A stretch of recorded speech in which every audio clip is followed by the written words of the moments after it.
Voilà. La parole de Dieu est en train de dire, Colossiens chapitre 3, verset 17, « Et quoi que vous fassiez, en parole ou en œuvre, faites tout au nom du Seigneur Jésus. » Vous voyez? À son nom nouveau. C'est par ça qu'on doit faire. S'il faut une parole, s'il faut faire une œuvre, tout c'est au nom du Seigneur Jésus, en rendant par lui des actions de grâce à Dieu le Père. Notez bien, le baptême signifie purification. Baptême signifie purification. Et donc, les gens sont purifiés par le nom nouveau de Jésus-Christ, qui est la parole de Dieu. Si tu veux être purifié ne veut pas dire sifanya kete na hiki, sienda kete na fasi, niko na jipurifier. Un chrétien est purifié chaque fois qu'il écoute la parole de Dieu. Ndio maana tufanye angalisho na ile terme kujitakasa. Parce que kama kujitakasa ni kutubu zambi, mbone maandiko yanasema kwamba Yesu hakufanya zambi lakini akajitakasa? Tufanye angalisho. Faites attention. Se sanctifier haiko kutubu zambi. Parce que tukisema tu kama kujisanctifier ni kutubu zambi, tutaleta andiko yenye Yesu iko najitakasa.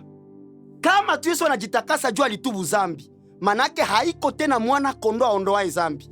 Parce que jua aondoe zambi, il faut kuwe na nguvu ya kushinda ile zambi. Une écriture où Jésus se sanctifie. Tueleweshe watoto wa Mungu avec beaucoup de précision.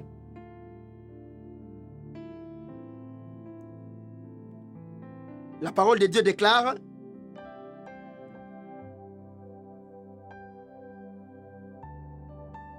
Jean chapitre 17,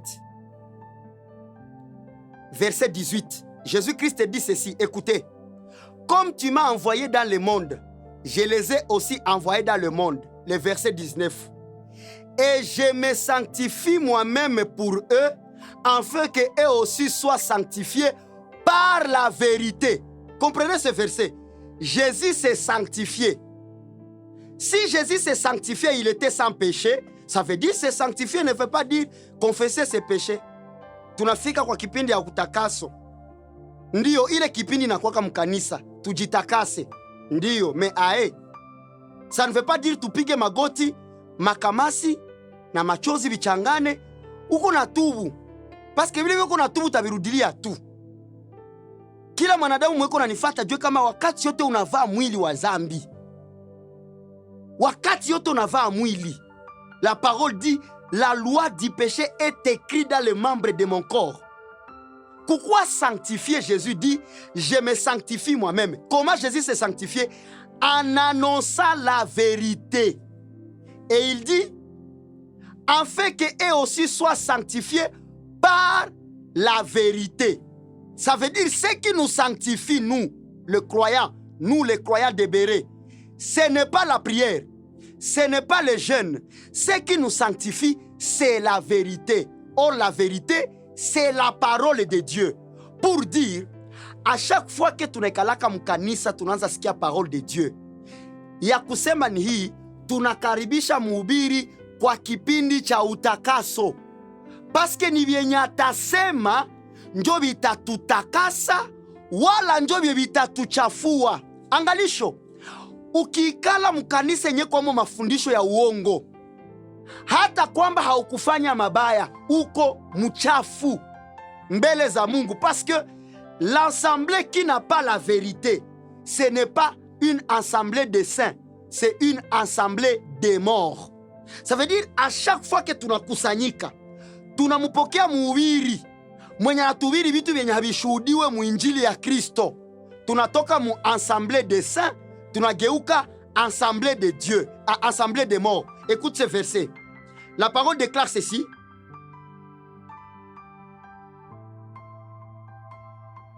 La parole déclare. Nous sommes rapidement dans Proverbe chapitre 21, verset 16.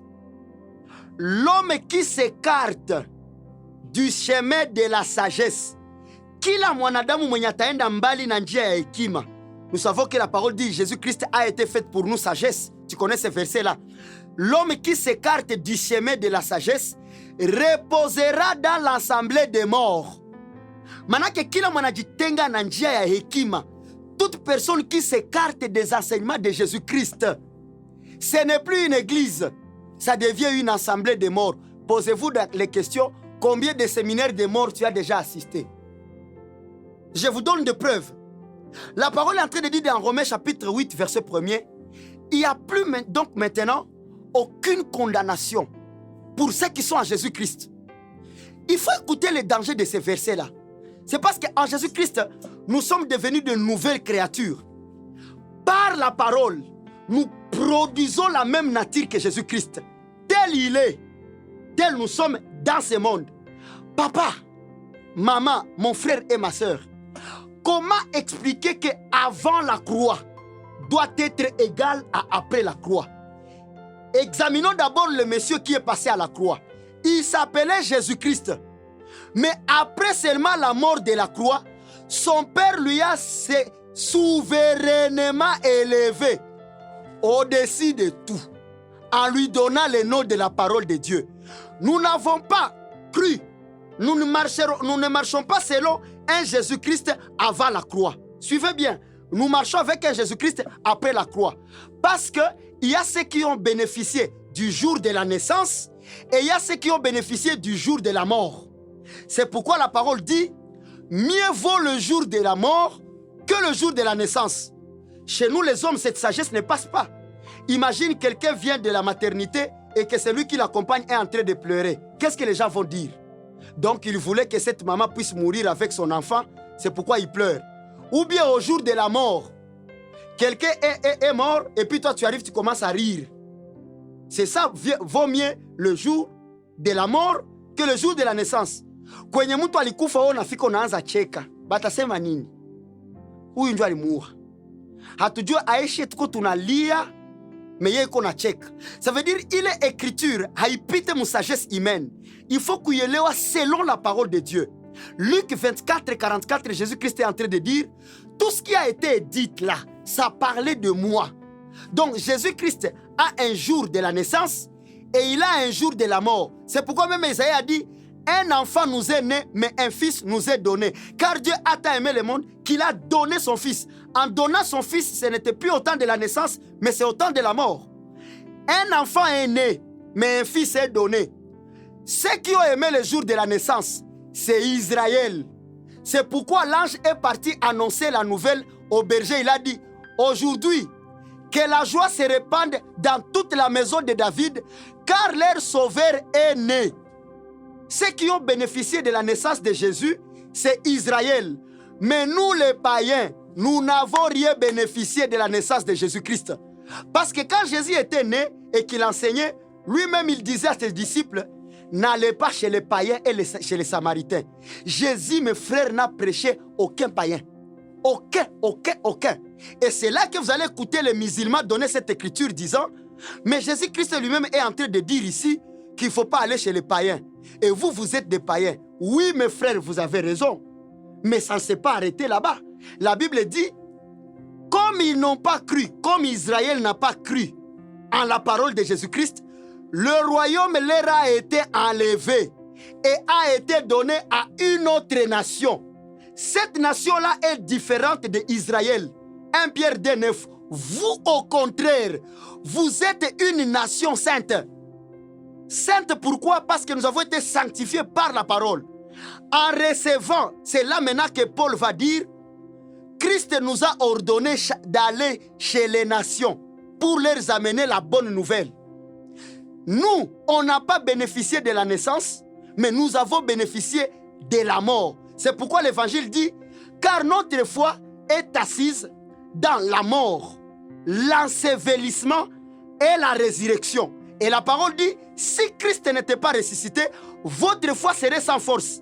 Ce n'est pas parce que si Christ est né, si Christ n'est pas ressuscité. Or, le verbe ressusciter ne peut se conjuguer que là où le verbe mourir est passé.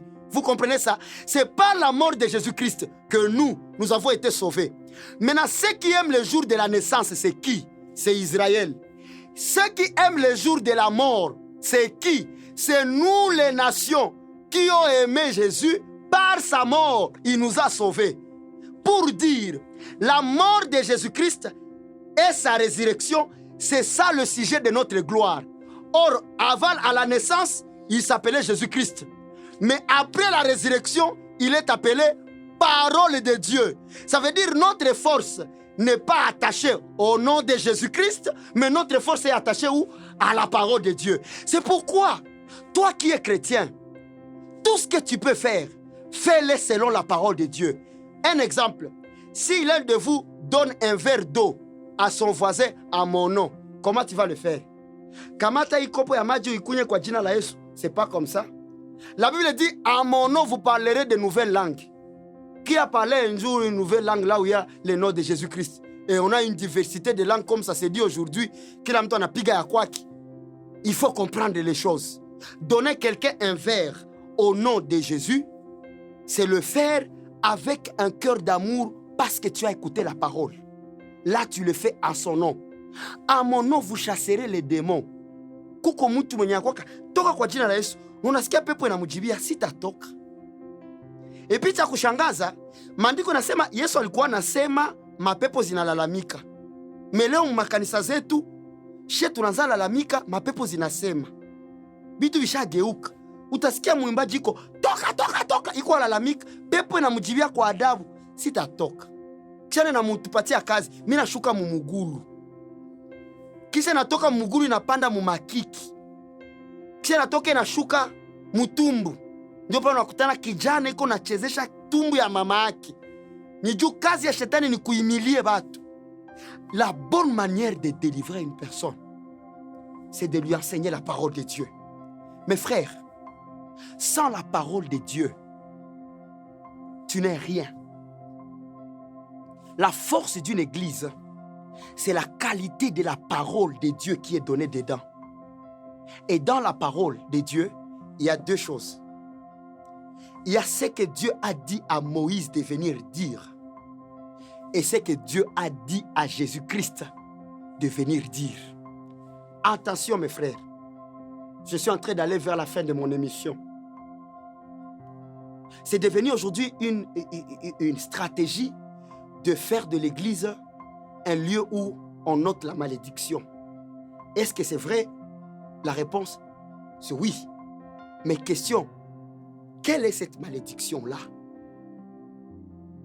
Plusieurs viennent à l'église, mes frères croyants de Béret, parce qu'on s'est dit, nous souffrons et nous avons besoin de voir la main de Dieu. C'est bon. Et Dieu étend sa main pour nous. Mais quelle est cette malédiction qui nous a été ôtée? Aujourd'hui, on nous enseigne qu'une fille qui traîne de se marier, elle est maudite. Est-ce que vous savez que la fille de Jephthé, elle était morte sans se marier? Était-elle maudite? Est-ce que parce qu'on n'est pas capable d'acheter une maison, on devient maudit? Mais le Fils de l'homme lui-même, il dit, moi na Adam, anakosa hata nafasi kwa kutia kichwa chake. Pale naasha komala. Même na kuzaliwa, alizaliwa muhori la ngombe. Il n'avait pas un bon cadre. Est-ce que manquer de l'argent, c'est ça être maudit? Pourquoi la Bible a décidé de nous parler du pauvre Lazare, dont après sa mort, il s'est retrouvé dans la poitrine d'Abraham? Aujourd'hui, il faut que le thème qui va attirer la foule au séminaire, sortir de la malédiction familiale. Mon frère, qui t'a dit que ta famille était maudite? Est-ce que tu sais la douleur d'enfantement que ta maman a eue pour qu'aujourd'hui tu commences à lutter contre les liens de ta maman et de ton père? Tu sais comment ton père a souffert pour te faire étudier, pour qu'aujourd'hui ta famille soit maudite? Et toi, chrétien qui est en train de me suivre, tu sais ce que la parole dit? Toi qui es en train de te détacher de ta famille parce que tu dis qu'ils sont maudits et toi tu es chrétien. Je te donne un verset. La parole déclare ceci.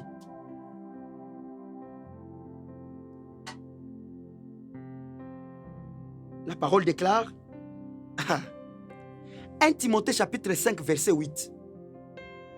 Si quelqu'un n'a pas soin des siens, mon Kiswahili, kama mtu ajue shughulikia ndugu zake, et principalement de ceux de sa famille, virgule, si quelqu'un n'a pas soin des siens, et principalement de ceux de sa famille, il a renié la foi et il est pire qu'un infidèle.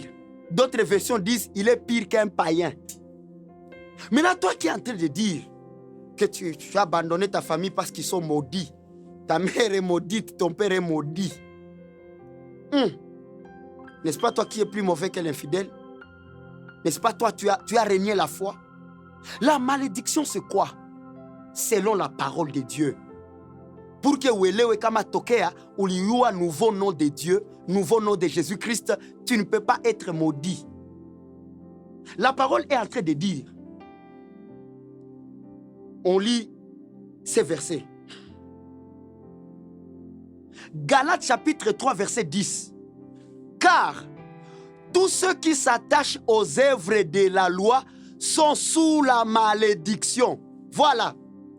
Tous ceux qui s'attachent aux œuvres de la loi sont sous la malédiction. Ça veut dire la malédiction ne veut pas dire kutokuolewa, kutokuenda bulaya, muniongeze vitu vingine, kutokuuza gari, kutokutabiri, bile vyote, kukosa manguo, c'est pas ça la malédiction. La malédiction, c'est être sous les œuvres de la loi. Donc vous allez comprendre que le peuple maudit, c'était Israël, parce qu'il vivait sous la loi. Sheria ya Musa inaleta laana. Inaleta laana. Et pour que hii sheria ikwe aboli, c'est pourquoi Jésus-Christ est mort à la croix, pour être signe de la malédiction. La Bible ne dit pas que Jésus-Christ a été maudit. Il a été fait malédiction. Il n'a pas été pécheur, il a été fait péché. Donc, il n'a pas touché une personne, mais il a touché le système. Tous les péchés, toute la malédiction, sous la loi. Écoute ces versets. Écoute ces versets aussi. La parole déclare, Galates 5,4. Vous êtes séparés de Christ. Vous tous qui cherchez la justification dans la loi, vous êtes déchus de la grâce. Waouh! Tous qui continuent à servir Dieu selon la loi de Moïse, ils sont sous la malédiction. Kila mwenye ko chini ya loi ya Moïse, iko maudit. Mais qui n'est pas maudit, c'est celui qui marche sous la grâce. Qui dit amen avec moi? Parce que la Bible dit que ceux qui sont sous la loi de Moïse, ils sont déchus de la grâce, séparés de Christ. Christ est pour nous comment? La parole de Dieu. Attention, dès aujourd'hui, que ce soit toute parole, toute œuvre, fais-le selon la parole de Dieu. Quand tu te lèveras pour enseigner les gens, ne les amène pas ta sagesse. Apana akili zako. Lete abo neno la Mungu. La parole de Dieu, c'est elle qui produit la vie. Et sans la parole, il n'y a pas de vie. Que Dieu vous bénisse pour ce message. Je sais que vous, les chrétiens de Béret, vous, le croyant de Béret, vous aurez à suggérer vos questions et nous serons prêts à les répondre. Et dans ce cadre, je voulais approcher à mes côtés le docteur Noé pour la suite de ce programme, lié peut-être à quelques 2 ou 3 questions liées à ce message où le peuple de Dieu doit avoir certains éclaircissements. Sous vos acclamations, nous approchons ici à mes côtés le docteur Noé. Merci pour la patience et merci pour tout. Si vous avez des questions, vous allez le mettre sur le bio et envoyer sur nos numéros. Il y a là-bas nos numéros que nous allons mettre sur nos comptes. Il y a notre compte YouTube là-bas, Noé Bagugumba. Vous allez envoyer les questions et on aura le temps pour les répondre. Nous disons merci à Dieu et pour notre Père qui nous a enseigné. Je crois qu'il ne s'en sera pas à la fin. Il va encore venir nous bénir et que le Seigneur vous bénisse. Ciao, ciao, à la prochaine.